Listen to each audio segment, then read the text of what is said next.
తాజాంశాన్ని చూస్తున్నాం. మద్యం అక్రమ రవాణా వ్యవహారంలో ఈడీ నమోదు చేసిన కేసులో మాజీ మంత్రి కారుమూరి నాగేశ్వరరావుకు సుప్రీంకోర్టులో ఎదురుదెబ్బ తగిలింది. ఇక మరింత సమాచారం మా ప్రతినిధి అరుణ్ అడిగి తెలుసుకుందాం. అరుణ్, కారుమూరి దాఖలు చేసిన పిటిషన్ను సుప్రీంకోర్టు డిస్మిస్ చేయడానికి గల కారణాలు ఏంటి? మద్యం అక్రమ రవాణాకు సంబంధించినటువంటి వ్యవహారంలో ఈరోజు సుప్రీంకోర్టు కీలకమైనటువంటి ఆదేశాలు ఇచ్చింది. దాంట్లో ప్రధానంగా కారుమూరి నాగేశ్వరరావు మాజీ మంత్రి దాఖలు చేసినటువంటి ముందస్తు బెయిల్ పిటిషన్ పైన సుప్రీంకోర్టు కీలకమైనటువంటి వ్యాఖ్యలు చేస్తూ ఈ మొత్తం వ్యవహారంలో అక్రమాలు జరిగినట్లుగా 350 కోట్లకు పైగా దీంట్లో అక్రమాలు గుర్తించినట్లుగా తమకు కనిపిస్తోందని చెప్పి సుప్రీంకోర్టు విచారణ సందర్భంగా వ్యాఖ్యానించింది.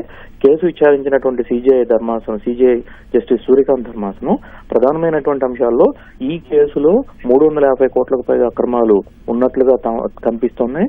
దాంతో పాటుగా కస్టోడియల్ విచారణ అనేది తప్పనిసరిగా అనిపిస్తోంది కాబట్టి ఈ పిటిషన్ మేము ఎంటర్టైన్ చేయలేము, అదే సందర్భంలో పిటిషన్ డిస్మిస్ చేస్తున్నామని చెప్పి సుప్రీంకోర్టు ప్రధాన న్యాయమూర్తి ధర్మాసనం స్పష్టమైనటువంటి అభిప్రాయం వ్యక్తం చేసింది.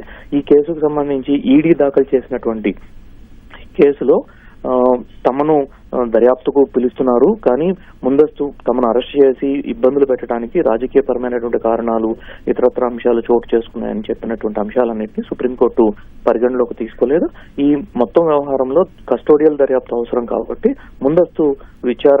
ముందస్తుకు సంబంధించినటువంటి బెయిల్ ఇవ్వటం అనేది సాధ్యం కాదు అని చెప్పి అభిప్రాయం వ్యక్తం చేస్తూ 350 కోట్లకు పైగా అక్రమాలు జరిగినటువంటి మద్యం అక్రమ రవాణా సంబంధించినటువంటి వ్యవహారంలో ముందస్తు బెయిల్ ఇవ్వటం కుదరదు అని చెప్పి డిస్మిస్ చేసింది.